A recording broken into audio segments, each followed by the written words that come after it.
ئەمە داستان مەحموودی تەمەن 40 ساڵە سەر بە هێزێکی ئەمنی بووە. ڕۆژی 24 مانگی ڕابردوو لەگەڵ چەند کەسێکی نزیکی بە مەبەستی تۆمارکردنی سکاڵا لەسەر کێشەیەکی کۆن دەچنە بنکەی پۆلیسی کورسات. بەڵام بەوتەی کە سوکارەکەی لە ناو بنکەکە لەگەڵ لایەنی بەرامبەری ڕوبەڕوو دەبنەوە و داستان و 2 پۆلیسی دیکە بریندار دەبن. دوای 1 مانگمانەوەی لە نەخۆشخانەش بۆی سەختی برینەکەیەوە داستان گیانی لەدەستدا. 28 ڕۆژ پێش ئێستا لە ناو مەرکەزی کورسە تاکوڕێکی ئەمە چۆشکاتکە 2-3 کەس پێشمەرگەن لە کورسات داوامەکەن. ئەمە جاری دووەمیانە 2 کەسی ئەمە بکوژرێ.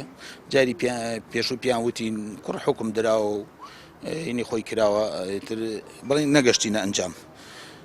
ئەم جاریان کوڕەکەی ئێمە چۆشکات کە لە ناو مەرکەزەوە ئیتر 2-3 کەسیەوان بە چەکۆ چوونەتە ناو مەرکەزەکەەوە لە قاتی سەرەوە بوون ڕێیان پێدراوە لەلایەن شۆرتە و پۆلیسەکانەوە.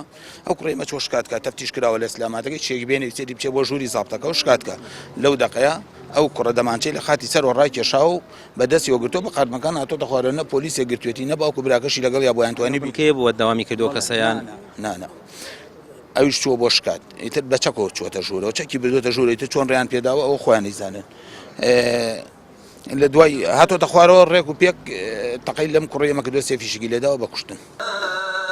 کێشەی ئەم دوولانە کە خزمی نزیکی یەکیشن بۆ ساڵی 2020 دەگەڕێتەوە. ئەو کاتیش لایەنی بەرامبەری ئەم بنەماڵەیە کەسێکی دیکەیان لێ کوشتون کە ئەمە وێنەکەیەتی و تەمەنی لە داستان مەحموود نزیک بووە.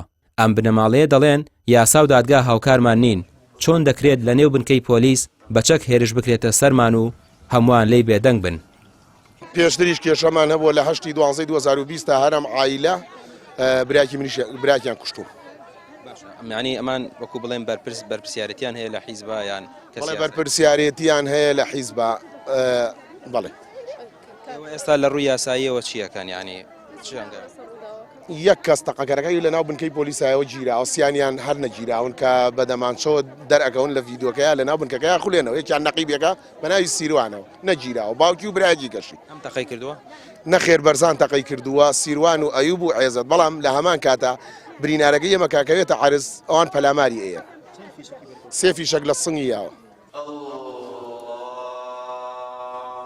دیادەی هەڵگرتنی چەک چەندین کارەساتی لەم جۆری بە دوای خۆی داهێناوە و تا ئێستاژ نەتوانراوە کۆنتڕۆڵ بکرێت.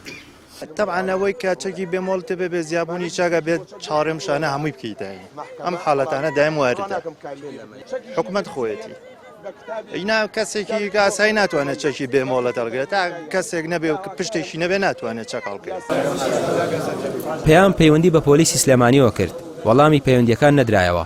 بنەماڵەی داستان مەحموود دوای گیان لە دەستدانی کوڕەکەیان بۆی سەختی برینەکەیەوە تەرمی کوڕەکەیان لە پزیشکی دادی سلێمانیەوە بردە دەباشان و بەردەم ماڵی سەرۆکیەکێتی تا بڵێن بکوژان سزا بدرێن.